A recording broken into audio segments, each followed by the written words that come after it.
नमस्कार दोस्तों। कीव के आसमान में रातों रात जो हुआ उसने पूरी दुनिया की नींद उड़ा दी है। पुतिन का एक ऐसा भयानक पलटवार जिसने ग्लोबल जियोपॉलिटिक्स में हड़कंप मचा दिया है। इस खास एक्सप्लेनर में हम बिल्कुल गहराई में जाकर समझेंगे कि आखिर इस अभूतपूर्व तनाव और इस ग्लोबल एस्केलेशन के पीछे की असली इनसाइड स्टोरी क्या है। चलिए सीधा मुद्दे पर आते हैं।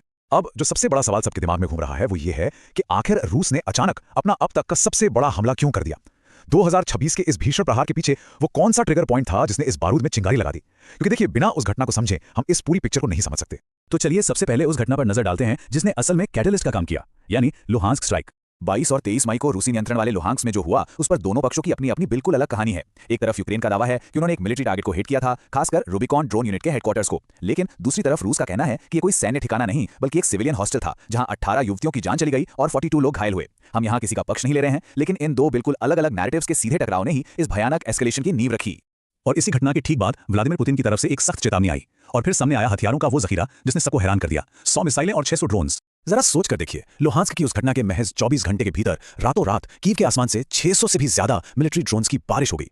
600 ड्रोन्स एक ही रात में। यह आंकड़ा सिर्फ डराने वाला नहीं है, बल्कि यह साफ दिखाता है कि दोनों ताकतों के बीच शक्ति का असंतुलन या कह लें पावर एसिमेट्री कितनी हावी है। और सच बताऊं, ये ड्रोन्स तो महज शुरुआत थे, असली तबाही तो इसके बाद आई। इन ड्रोन्स के झुंड के साथ साथ 111 एडवांस्ड मिसाइलों का भी इस्तेमाल किया गया। अगर इसके ब्रेकडाउन को देखें तो इसमें 30 इस्कंदर और क्रूज मिसाइलें थीं, 18 कैलिबर मिसाइलें और 5 बेहद खतरनाक किंजल हाइपरसोनिक मिसाइलें शामिल थीं। 2022 के बाद से ये अब तक का सबसे बड़ा और भयानक कंबाइंड असॉल्ट था। आप अंदाजा लगा सकते हैं कि इस पलटवार में कितनी एडवांस्ड मिलिट्री टेक्नोलॉजी झोंक दी गई थी। लेकिन इन तमाम हथियारों के बीच एक ऐसी मिसाइल थी जिसने पूरी दुनिया, खासकर पश्चिमी देशों के होश उड़ा दिए। वो है ओरेशनिक न्यूक्लियर वार्निंग। अब ये ओरेशनिक है क्या? आसान भाषा में समझें तो ये एक इंटरमीडिएट रेंज परमाणु सक्षम यानी न्यूक्लियर केपेबल बैलिस्टिक मिसाइल है। इसका इस्तेमाल कोई आम बात नहीं है, यह एक बहुत ही डरावना संकेत है। क्यों? क्योंकि ये मिसाइल लंदन, पेरिस और बर्लिन जैसी यूरोपीय राजधानियों को महज कुछ ही मिनटों में तबाह करने की क्षमता रखती है। ये यूरोपियन नेटो समर्थकों के लिए एक सीधा, स्पष्ट और बहुत ही सीरियस न्यूक्लियर थ्रेट था। और इस खतरे की गंभीरता को समझने के लिए हमें थोड़ा सा पीछे जाना होगा। 19 से 21 मई के बीच रूस में एक बहुत ही बड़े स्तर का परमाणु अभ्यास किया था। बेलारूस में नेटो बॉर्डर्स के बिल्कुल करीब 64,000 सैन्य कर्मियों को तैनात किया गया था और इस ड्रिल में यार्स, आईसीबीएम, जिरकॉन और किंजल जैसी खतरनाक मिसाइलों की टेस्टिंग हुई। इस ड्रिल के तुरंत बाद ओरेशनिक का इस्तेमाल ये साफ बता रहा है कि ग्लोबल टेंशन किस खतरनाक लेवल पर पहुंच चुकी है। अब बैटल ग्राउंड से हटकर जरा डिप्लोमैटिक वॉर रूम्स की तरफ चलते हैं, जहां एक बहुत ही बड़ा शिफ्ट देखने को मिल रहा है, यानी अमेरिका का अपने कदम पीछे खींचना। अमेरिकी विदेश मंत्री मार्को रूबियो का यह बयान जरा ध्यान से सुनिए। उन्होंने बिल्कुल दो टूक शब्दों में कहा, अगर किसी और को लगता है कि वे रूस और यूक्रेन के बीच मध्यस्थता कर सकते हैं तो कृपया करें, मतलब बी माय गेस्ट। ये स्टेटमेंट कोई छोटी बात नहीं है। ये बिल्कुल साफ कर देता है कि अमेरिका अब खुद को इस युद्ध में एक मध्यस्थ की भूमिका से बाहर निकाल रहा है और आगे किसी भी बड़े टकराव में उलझने से बच रहा है। अब जहां एक तरफ अमेरिका अपने कदम पीछे हटा रहा है, वहीं दूसरी तरफ यूरोप पूरी तरह से अलर्ट मोड में आ चुका है। यूरोप में एक बहुत बड़ा जियोपॉलिटिकल शिफ्ट आ रहा है। वो लोग अमेरिकी राजनीति पर अपनी निर्भरता कम करने के लिए यूक्रेन के समर्थन को ट्रम्प प्रूफ कर रहे हैं। इसका सीधा सा मतलब है कि वे अमेरिका के बिना भी इस युद्ध को सपोर्ट करने के लिए अपनी स्वतंत्र रक्षा उत्पादन क्षमता यानी इंडिपेंडेंट डिफेंस प्रोडक्शन को तेजी से बढ़ा रहे हैं। लिथुआनिया, लाटविया और एस्टोनिया जैसे बाल्टिक देशों ने तो बेहद सख्त रुख अपना लिया है। सच कहूं तो यूरोप अब एक संभावित सीधे टकराव के लिए सामूहिक रूप से खुद को तैयार कर रहा है।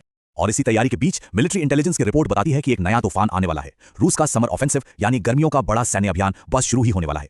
ये आंकड़ा देखिए, 20,000। दक्षिण पूर्व में 20,000 नए रूसी सैनिकों को एक रणनीतिक रिजर्व के रूप में बहुत ही तेजी से इकट्ठा किया जा रहा है। इतने सारे ताजा सैनिकों का फ्रंटलाइन की तरफ बढ़ना इस बात का पक्का सबूत है कि आने वाले गर्मियों के इस कैंपेन में युद्ध का पूरा नक्शा फिर से बदलने वाला है।